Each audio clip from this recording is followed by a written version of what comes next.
Good morning. My name is Jay, and I am coming to you live from just about the top of Pinnacle Peak. I got the sun behind me, but I thought I would pull off to the side of this trail and take a few minutes just to check in. I'm going to wait a few minutes while I wait for some people to jump on. Good morning. If you're able to hear me and see me, hit like and love, and if you hear anything that resonates with you, please feel free to leave comments. I wanted to just do a quick check-in as my intention for this morning was to take a morning off from hiking, and then unfortunately things changed for me this morning. When I woke up, I reached out to a friend and found out that got word early this morning that what I refer to as a dear friend of mine passed away very early this morning, just after midnight Mountain Standard Time, about 2:30 a.m. East Coast time. And I wanted to really just check in regarding the process of grieving. I have been having the opportunity to grieve a number of losses over the past 3+ years or so, and I'm not sure. Let me know if the wind is cutting in and interfering with my broadcast right now. But good morning. Thanks for joining me this morning. Topic today is grieving, the grieving process. I learned this early morning that a dear friend of mine passed away just after midnight, and it's the grieving process is a very personal one that we don't really learn that in the life skills class that none of us really took in high school or middle school, elementary school, or the university. I don't even think that there is a class on grieving, yet we're supposed to just know how to show up and grieve in a healthy way. And a lot of us aren't taught that, and so many of us, like myself, never really learned a proper way to grieve a loss. And there's all kinds of losses. There's a relationship loss between two people. There's a death loss. There's a career loss or a job loss. There's a physical loss when we diagnosed with a disease, or we're told that we've got a medical diagnosis, or we actually lose an arm or a leg or part of our body. There's all kinds of losses, and yet we tend to, at least I'm going to speak for myself, I never really knew how to process a loss in a healthy way until I started my healing process just over 3+ years ago. I very shortly into it had to grieve the loss of a marriage that I exited out of. Then my dad passed away.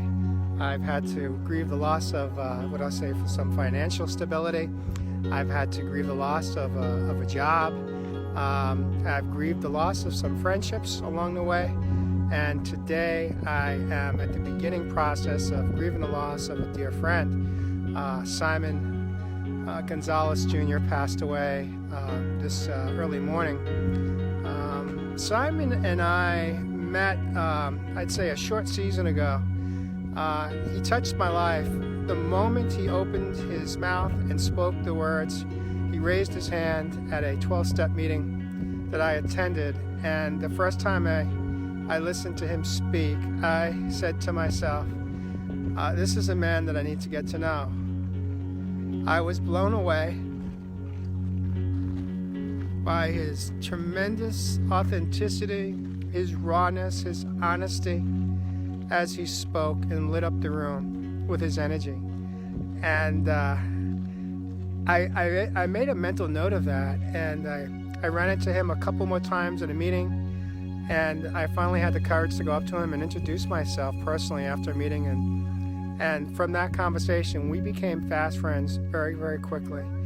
And this was just maybe less under 2 years ago, probably around 2 years ago. In any event, we went to meetings, we saw each other, and we both had the courage to raise our hand and share our painful stories of hitting our own rock bottoms. And then we started to do some things, socialize outside of the meetings. And And so this grieving moment for me is about just honoring my friendship with Simon. And we had intimate moments that most men may never even experience with another man in a lifetime. We rode one time. Simon had the courage to get on his bike, even though he had some fear about that, because he knew that if he fell, it could be problematic for him with the fact that he had a metastasized cancer. I believe that it spread to his bones. He had some concerns, but he rode the bike with me, and that was the day that we really connected. We rode for a couple hours at least, and we laughed, we talked, we cried together. We shared our most intimate secrets that many people had never heard before from Simon, perhaps, as well as my own authentic moments. And good morning. And so I was just asked to keep moving. They didn't like the fact that I was up on the off the side of the trail, 3 feet off the side. Volunteers came through and said, please cut down. So I am going to respect their wishes, and I am not going to walk and talk. And so we became fast friends, and so here I am this morning. I have a lot of emotions that are just running through my mind, my body, and my soul. I'm feeling a lot of them, the emotions that we feel when we grieve. I'm feeling anger, feeling sadness, feeling love. I don't think I'm feeling any regret in this moment in the relationship with Simon, but I'm definitely pissed. But what I know is that part of grieving for me is just being honest and speaking the truth and not holding it in. And so that's why I decided to come live this morning, because it's one of the challenges that we have is a lot of us, especially men, tend to hold it in. They think that they got to be really tough. They got to show their masculinity and not express how they're feeling, especially when it comes to, grieving is one of the greatest opportunities that we have to process. And when we don't process it well, it literally can take us into internal bondage that we hold on to for years. I've actually done some grief coaching with clients, and it was really, I got to experience some beautiful shifts in the grieving process for a couple of people that have gone through it with me and stayed with the process.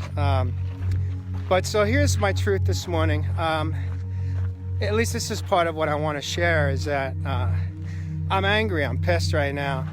I'm not pissed at God.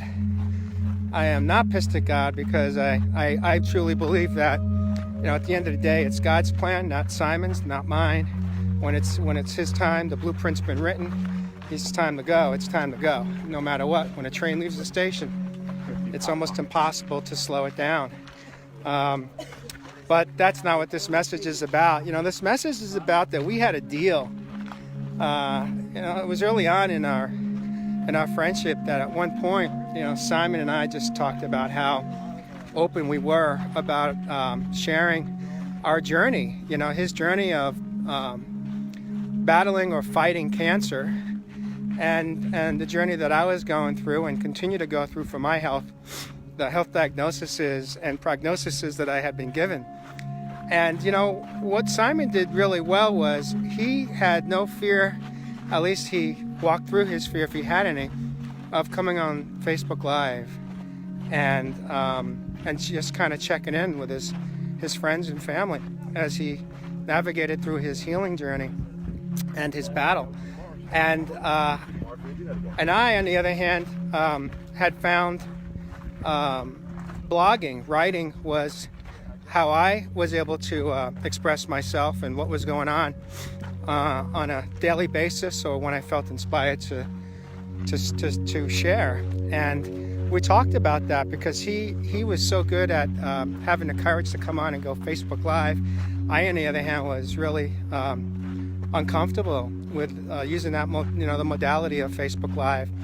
And so we kind of encouraged each other, well, why don't you try some writing, and I'll try going live and kind of push through our own fears, and then an inspiration, an intuition spoke to me. And one day I said to Simon, Simon, because at this point he started to write, and he was writing and sharing his writing on as a blog on Facebook. And at some point I said to Simon, there's something I'd like you to consider, at least give some thought to. And I said, I shared with him that I was working. I was going to take my short blogs, my stories, and eventually publish them into a book form, my healing journey. And I said to Simon, I'd love to do the book with you, the two of us, sharing our healing journey in our short stories and writing the book together, co-authored. And I believe in a moment that Simon was all in. He loved the idea, and I noticed that he started to pick up his writing and was writing more. And that was the deal that we kind of made, that we were going to do a co-author on a book together at some point when we felt we were both ready. And that's why I'm pissed off, because, we had a deal, and, unfortunately, it didn't quite work out as we both had hoped.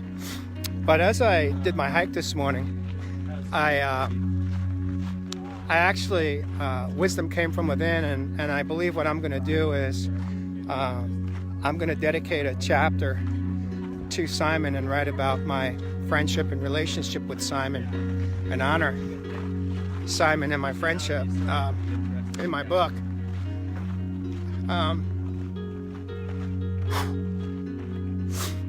You see, this is how this works, I was in my head this morning as I was hiking, and not real emotional, but just kind of processing. And it wasn't until I came on live that I was able to start to actually feel these emotions. And what I've learned in my healing process, in my healing journey, is that if I don't open my mouth and either speak live or write and blog, then I'm holding on to my feelings and my emotions inside. And that's not good for me. That actually is part of what really caused a lot of damage over the years, because I didn't know how to feel, and what I was feeling I didn't know how to express. And that's not an uncommon problem for men and some women. And so that's basically what I got this morning. It's going to be a process. I'm going to have to allow myself to feel all of the emotions and know that I'm not alone. I've reached out to my spiritual mentor, and at some point I'm hopeful that he and I will connect when it's the right time for him and I. I'm going to take a moment here to pull over and acknowledge a few people here on live with me. Thank you so much, Susan. Amy Sunshine, thank you, Amy Sunshine. Cordelia, good morning. Michael Brzezowski from the NYC. Judah from Germany, thanks for being here. Michael says, what's up, Jay? Sarah Watts, good morning. Stephanie Stafford, oh, by the way, let me know where you're coming in from, what country. I know Judah's coming in from Germany. My son is actually over in Berlin, or at least he was the last couple of days. I don't know if he's still over there right now with his wife, but he's there on business, traveling in Europe the last couple of weeks. Madeline Maddox Penny, good morning. Suzanne Dobazi, I'm not sure if I got your last name right. Good morning, Suzanne. Bobby Michael Musselman, good morning. Bobby coming in from Camp Verde. Good morning, Bobby. Emma, good morning. Cortez coming in from New Hampshire, good morning. And Simon, Cherie, good morning, Cherie. Thank you for joining me live. Simon actually was a guest on my show 2 times early on in July. Early July, I think he may have been my second or third guest, and then he came back a second time. And I was thinking this morning as I was on this hike that perhaps maybe I will rewatch one or both of the shows on Real Men Real Talk that I did with Simon. And it's obviously, if you scroll down in the feed or look at the videos on Real Men Real Talk Raw on my Facebook page, you'll be able to find the show with Simon Gonzalez that we did twice. And so, I just absolutely love that man, and I still do. We had so much in common, and we felt safe together to express our most intimate feelings and thoughts and details and emotions. And we had a lot in common, but we also dealt with life a little differently. There were times that I just was not in agreement with Simon, and there are times that I know that he was not in agreement with me, and I'm talking about our decisions on our health. And for me, there's so many lessons that I've learned along the short season of our friendship, and I know that there's more that are going to unfold as I allow myself to go through this grieving process. And there are more lessons that I need to learn from my friendship and relationship with Simon, and I know I'm learning them just as I'm speaking right now. But ultimately, the greatest lesson is that when it comes to medical diagnoses and prognoses and decisions that we make on how we want to navigate through the choices that we make on treatment for our whatever medical conditions that we may have, it's a very, very personal and private decision. And although there were many times that I know Simon was probably not in agreement with me, we both respected each other. We never disrespected each other's choices that we made, even though I know that we were not in agreement with one another many times during the past 2 years. But ultimately, what the relationship was about love and kindness and respect, and and that's probably the biggest takeaway, is that no matter what, neither one of us, I don't believe, crossed the boundaries. I never gave advice. I always asked for permission to share my perspective with him, and I was always welcome to receive his perspective and love and concern. And I knew that, at least coming from him, when he didn't agree with some of the choices that I've made, it wasn't coming from anger and resentment. It was coming from pure love and care for me. And I remember one of the last conversations we had when I was on my water fast, and he let me know he was really worried and concerned about me. And it was one of those moments where I was able to receive it and acknowledge to Simon that I hear what you're saying and I understand, but we had that intimate moment where I said, there are things that you do or you have done that I don't agree with you on, yet we're still here for one another. And I just said to him, the best thing you could do is, instead of worrying, just pray for me. And it's the power of prayer that allows us to get through the moment. And so that's what I got. My mom is on. Thanks for jumping on. My sister from New York is on. My mom's coming in from Boynton Beach, Florida. She says, I just lost a good friend and grieving from Marty Gartenberg, so I fully understand your loss. Rebecca, good morning. Thanks for jumping on. Cherie, I'm not sure if you knew Simon or not, but he was one of my friends in my circle of life. And so, even if you didn't know him, you know him today. You may have watched Real Men, Real Talk. I had Simon on twice. But in any event, I'm going to get on with my day this evening at 8 p.m. East Coast time, Real Men, Real Talk. I've got Nathan Miola coming on live from Sydney, Australia. Nathan is going to share his story of hitting his own rock bottom and what he's had to do to navigate through his own healing process, his healing journey of his mind, body, and soul to become the beautiful man that he is today. And we have so much in common. He and I had such amazing connection and conversations and intimacy between the two of us through our own private video chats, him in Sydney and me in Scottsdale, Arizona. And this is how it works today. When we show up for ourselves and we show up for one another, we can experience just absolutely pure, authentic love for one another, from human being to being. And so have a beautiful day. I will catch up with you later on Real Men Real Talk Raw with Nathan and Jeremy Melton. Good morning, good afternoon coming up there on the East Coast. If you missed most of it, you could catch it on a replay. But closing parting words are, when we're grieving a loss, no matter what it is, the most important thing is not to hold it in, not to hold on to it and try to process it by ourselves, but to reach out to a friend, reach out to a loved one, speak about it, talk about it, write about it, do whatever you got to do to allow yourself to process your emotions of a loss, of a grieving process. And through that grieving process, we get the gifts, we get to honor the experience, the people, places, and things that we may have lost. And we get to come away not in anger and hatred and resentments, but to come away in honoring that person or the experience that we had to learn from.